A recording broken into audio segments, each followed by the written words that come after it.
Bike 2 is the Suzuki GS500E. The GS500 has been around for donkey's years and is a very sensible commuter bike, capable of 220 miles on one tank of petrol.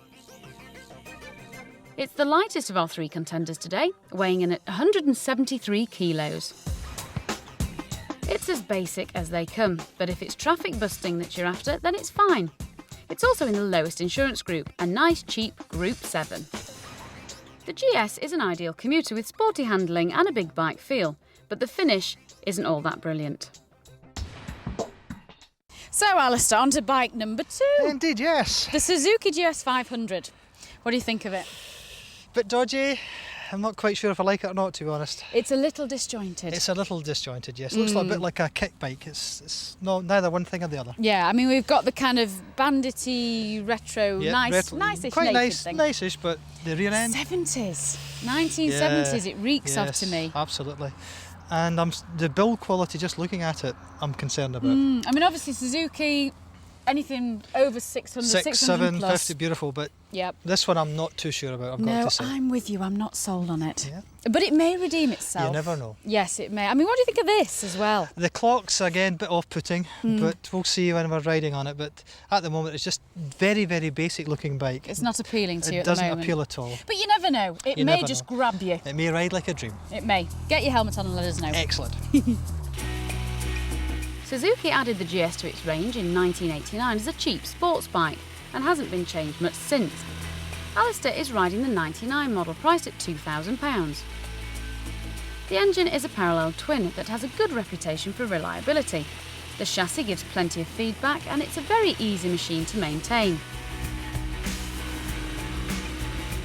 Compliant suspension gives a comfortable ride all round. The front fork is adjustable for preload, while the rear suspension features a 7-way adjustable spring. It's a riding school favourite, so do check for any crash damage. The GS is a popular bike, so there should be plenty of used models to choose from.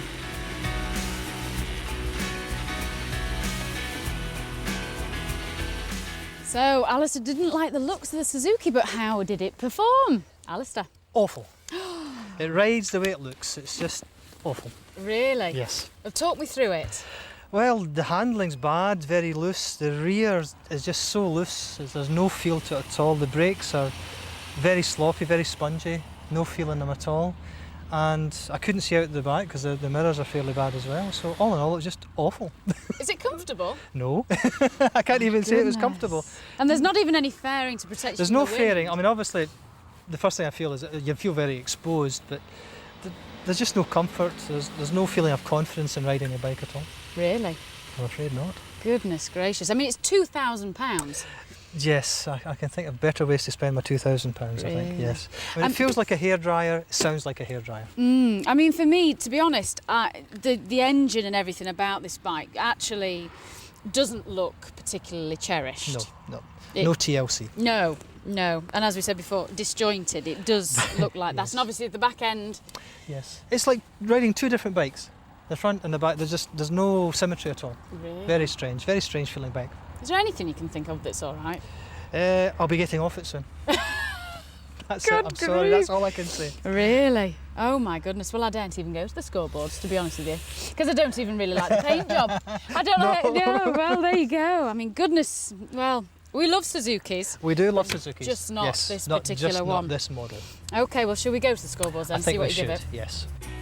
So, Alistair, style. 4. I think it's an absolute disaster. And performance? 2. It rides like it looks. Oh, and practicality? 2. I just don't see it being practical at all. Reliability? 2. Again, I'm not comfortable or confident with the bike. Ooh, and value for money? 2. There's a theme here. It's overpriced.